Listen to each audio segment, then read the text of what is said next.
How to replace a 2018 Honda Accord 4-button smart remote key fob battery. Now here's Sergeant Locksmith to show you how. Alright, let's go ahead and change our battery here out on our 4-button Honda remote. Please be careful with this remote. Them buttons do like to pop out if you do this procedure wrong.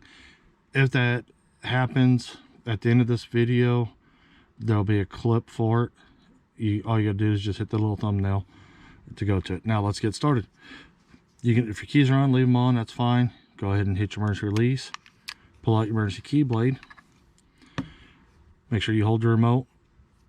Take your emergency key blade, put it right in between here, and just twist it. You notice how it just pops. Now lay it button down, face down. Now that you got it over, keep your finger on the back. These little releases right here, pull back on them lightly. Not much pressure is needed. If you do, they like to break. So let's go ahead and do that real quick.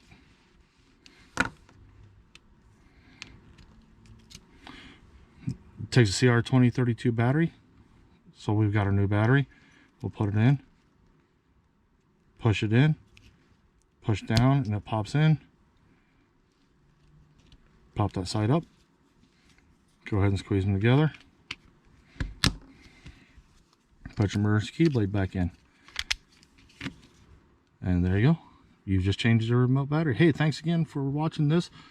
If you got any questions, comments, post them down below. Thanks again.